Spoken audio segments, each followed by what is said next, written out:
बेटे अब सरकारी नौकरी लेने में दिक्कत होने वाली है, क्योंकि कंपटीशन तगड़ा बढ़ चुका है। तुम्हारे बीच तो अलग कंपटीशन था, घूसखोरों के बीच में अलग कंपटीशन बढ़ चुका है। देखो, अगर मैं तुमसे ये बात कहूँ कि 1 लाख भर्ती के करीब तुम्हारी मतलब वैकेंसी 1 लाख के करीब है, और 2 लाख बच्चे पहले ही जॉब ले चुके हैं घूस देकर, हिल जाएगा ना सिस्टम सारा।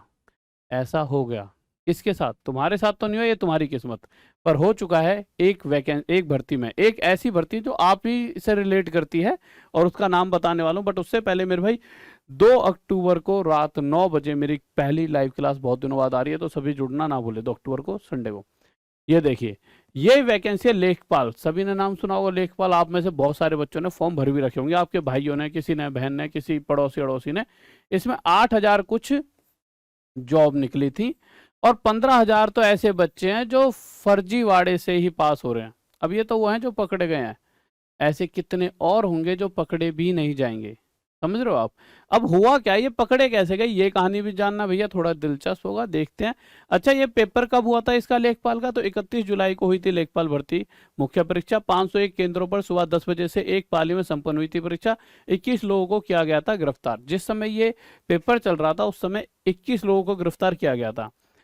अब 21 लोगों को गिरफ्तार किया गया था, तो कैसे कैसे, देखिए। इससे पहले लेखपाल भर्ती मुख्य परीक्षा में प्रदेश भर से सोलर गिरोह के 21 लोग गिरफ्तार किए गए। अब एसटीएफ की पड़ताल में चौंकाने वाला तथ्य सामने आया है। बताया जा रहा है कि लेखपाल भर्ती परीक्षा में करीब 15,000 संदिग्ध अभ्यर्थी शामिल हुए थे। इस तथ्य के सामने आने के बाद लेखपाल भर्ती परीक्षा का पेपर लीक होने का शक गहरा गया है। अब देखिए, मुद्दा क्या है कि देखिए, इंडिया में आज तक नकल तो चलते ही आ रही है। ऐसा नहीं होता कि नकल नहीं चलते, बट इस बार बड़े लेवल पर समझो, 8,000 वैकेंसी, 15,000 तो फर्जीवाड़े से। अगर ये नहीं पकड़े गए तो यार ऐसे कुछ होंगे भी शायद जो नहीं पकड़े गए होंगे। तो कहीं ना कहीं देखा जाए तो जितना बच्चा उससे डबल तो फर्जीवाड़े से ही पास हो रहा है। अब कंपटीशन आपके बीच में थोड़ी है जो 8,000 वो आप हो। अब ये बेचारे 15,000 बच्चों के बीच में कंपटीशन होता कि भाई जिसने अच्छी नकल मारी होती उससे ऊपर, तो 15,000 में से भाई होना तो इन्हीं 15,000 का है जिनके पूरे पूरे नंबर आ रहे हैं, परंतु इनमें से जिनने थोड़ी बेहतरीन तरीके से नकल मारी होती वो पास हो जाते, और जिन्होंने कम हल्की फुल्की नकल मारने में मतलब दिक्कत की होती वो रह जाते। तो भैया कंपटीशन तो इनके बीच में हो गया, और वो भी ऐसे, मतलब अगर मैं बात करूं तो यूपी, अगर वहां पर भाई साहब बुलडोजर चला दिया था, इतना डर का माहौल है तब भी लोग रुक नहीं रहे। और इस बार मुझे पता है कि कुछ ऐसा सिस्टम होने वाला है भाई साहब, इनके तो घरों पे बुलडोजर चलना ही है। परंतु ये चीजें रुकेंगी कब? क्योंकि अगर इसी तरह से होते रहा तो कोई भी बच्चा 5-10 लाख देकर अगर जॉब लेता है तो वो सबसे पहले जॉब पर जाते ये नहीं सोचता कि देश के लिए सेवा करनी है, वो ये सोचता है मुझे ये 5-10 लाख रुपए निकालने हैं, मेरे माँ बाप ने पैसा लगाया था मुझ पे, और उसके लिए वो घूस लेता है। क्योंकि देखिए, सरकारी नौकरी की अगर आप तनख्वाह की बात करो 25, 30, 40, 50 हो सकती है, पर इस तरह से इतने रुपए जब तनख्वाह होती है तो उससे आप जो 10-15 लाख रुपए देकर जब जॉब लेते हो तो इतनी जल्दी नहीं कमाए जाते। तो आप क्या करते हो, जल्दी से जाकर तेज दिमाग चलाकर सीधा का सीधा सोचते हो बस 2-3 महीने में ही सारा पैसा निकल आए। और इस चक्कर में ना जड़ें कमजोर हो रही हैं देश की। देशद्रोह का जो होता है ना मुकदमा, इन घूसखोरों पे लगना चाहिए जो आपसे ये कहते हैं कि भाई हमें पैसे दो और हम आपकी जॉब लगा देंगे। उन लोगों पे ना देशद्रोह का मुकदमा होना चाहिए, क्योंकि वो देश की जड़ें कमजोर कर रहे हैं। वो उन बच्चों को आगे ही नहीं जाने दे रहे जो बच्चे सच्ची में उस सीट के लायक हैं, और जो मतलब जिनसे देश आगे बढ़ेगा, जो मेहनत कर रहा है। जैसे आप मेहनत कर रहे हो अपने घर पे बैठ के, तो आपको आदत पड़ गई मेहनत करने की, जब आपकी जॉब लगेगी तब भी आप मेहनत करते रहोगे, क्यों? आपको आदत पड़ चुकी है। पर जिसे पता है कि पैसे देकर सब कुछ हासिल किया जा सकता है, वो उसी तरह की मानसिकता का बच्चा होगा, और इससे देश की जड़ें पूरी तरह से कमजोर हो जाएंगी। यानी कि अगर सबसे पहले किसी चीज पर, मेरा जो मानना है, क्योंकि मैं एक टीचर हूं तो मैं अपने स्टूडेंट से रिलेटेड सोचूंगा, और चीजें जो हैं वो और लोग सोच लेंगे, तो मेरा ये मानना है इन जैसे लोगों पे ऐसी कार्रवाई होनी चाहिए जो ये घूसखोर होते हैं। और मैं तो अब कह रहा हूं इन बच्चों को भी पकड़ो जो घूस देने वाले हैं, जिससे ये रुकेंगे सबसे पहले, तो उनका धंधा बंद होगा तो धंधा करना छोड़ देंगे ऐसे वाला। तो और ऐसा बच्चा या ऐसा कोई घूसखोर आपके आसपास भी होता है तो आप खुद शिकायत करा करो। पुलिस किसी 20 किलोमीटर किसी थाने में बैठे 20 किलोमीटर दूर, तो वहां से पुलिस कोई वो तो है नहीं, पुलिस का मतलब पुलिस है। ऐसा नहीं है कि उनके यहाँ पे एंटीने लग रहे हैं कि भाई उस गांव में फलाना आदमी ऐसे ऐसे काम करता है। पर हाँ, आपको जरूर पता होगा गांव समाज में कोई किसी के गांव में ये बंदा ये काम करता है, उसकी जाके रिपोर्ट करो चुपचाप कि भैया मेरा नाम नहीं आना चाहिए, ऐसे ऐसे ये बंदा वहां पे ये करता है। या फिर बहुत सारे नंबर भी दिए जाते हैं कि आप इन लोगों के नंबर नाम बताओ।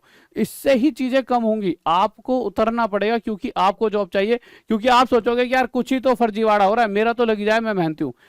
पर आप ये 8,000 बच्चों 15,000 तो फर्जीवाड़े से पास होने वाले हैं। अब ये 15,000 के बीच हो गया ना कंपटीशन। आप समझ लो ना, इन्हीं 15 में से 8,000 पहले वाले जॉब लेंगे, यानी कि वो जो बेचारे 7,000 जिन्होंने पैसे दिए ये भी रह गए। आप समझो, बच्चों ने पैसा दिया, इनमें हो गया ना कंपटीशन, तो आपके बीच में कंपटीशन ही कहाँ रहा। तो इस चीज को आपको समझना होगा कि आपको खुद ये स्टेप्स लेने होंगे अगर आपको अपना जीवन बनाना है। नहीं तो ये समझ लीजिए, आप एक तरह से अगर किसी एक को भी पकड़वा देते हो तो आपने देश के हित में काम करा। ये सोच लेना, जीवन में एक जॉब लेने से बड़ा काम कर दिया आपने। मतलब दुनिया आपको क्या, सरकार आपको क्या अवार्ड देगी, बट अपने दिल से आपको एक ऐसा अवार्ड मिलेगा कि सबसे बड़ा, जैसे भारत रत्न टाइप ऐसा कोई अवार्ड आपके दिमाग में छप जाए कि मैंने एक अच्छा काम करा। तो इस तरह से कोई भी गलत आदमी फंसता है तो मेरे भाई, कोई भी आपके आप समाज में होता है तो नंबर दे रखे होते हैं, नेट वगैरह पे सर्च करना, वहाँ चुपचाप बता देना। कोई आपकी बारे में नहीं बताया किसने आप बताया, इस मतलब किसने फोन आया था, आपकी पहचान कोई नहीं बताया, बट हाँ उस बंदे को पकड़ लिया जाएगा और इससे धीरे धीरे धीरे देश साफ हो जाएगा। तो बस मैं यही कहूँगा। और साथ ही साथ इस क्लास को कोई भी लेना ना भूले। 2 अक्टूबर को रात 9 बजे क्लास होने वाली है, क्योंकि भैया जैसे कंपटीशन बढ़ रहा है, मेहनत करते रहो। और ऐसा नहीं है कि आप सोचो सर कि मेहनत करनी छोड़ दें। देखिए, ये 15,000 पकड़े गए ना, पकड़े तो गए, हाँ नहीं पकड़े जाते तो दिक्कत थी, अब पकड़े गए हैं। बट ये कि हाँ, ये दुख होता है कि इतने लोग मतलब फर्जीवाड़ा कर रहे हैं। और ऐसा नहीं है आपको नहीं पता होता, हर किसी के आसपास गांव में सभी को पता होता है फलाना आदमी ये काम कराता है, पर कोई भी उसकी रिपोर्ट नहीं कराता। पता नहीं क्यों। जैसे कि कल को पैसा इकट्ठा हो गया तो मैं भी लगवा लूं। अरे बेटे, तुम मेहनत करते रहो, उसकी रिपोर्ट कर दो। कंपटीशन सिर्फ पढ़ने वालों बच्चों में रह जाए। अपने दिमाग को थोड़ा करप्शन से हटा लो।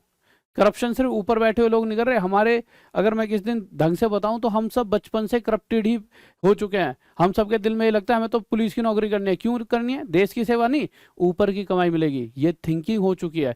और वही लोग फिर धीरे धीरे, मतलब चीजें ना, हम सब करप्टेड हो चुके हैं और ये चीजें सुधारनी होंगी। और धीरे धीरे सुधर भी रही हैं कि हाँ चीजें पकड़ी आ रही हैं, पहले तो पकड़े ही नहीं जाते थे। और इस संडे 2 अक्टूबर को रात 9 बजे मुझसे मिलना ना भूले, बहुत दिनों बाद लाइव आ रहा हूँ। और ये जो चैप्टर है वो डीआई का चैप्टर होगा और ये बहुत ज्यादा पूछा जाता है पीईटी वगैरह में। और साथ ही साथ कभी कभी अगर बहुत से बच्चे ऐसे कोई बैच चाहते हैं तो भैया माँ 300 कोड यूज करके 30% एक्स्ट्रा डिस्काउंट ले सकते हो। तो भैया रात 9 बजे 2 अक्टूबर को मिलना ना भूले। और बैच कहाँ मिलेंगे? टॉप तक है पर। ओके, बाय, लव यू, जय हिंद, जय भारत।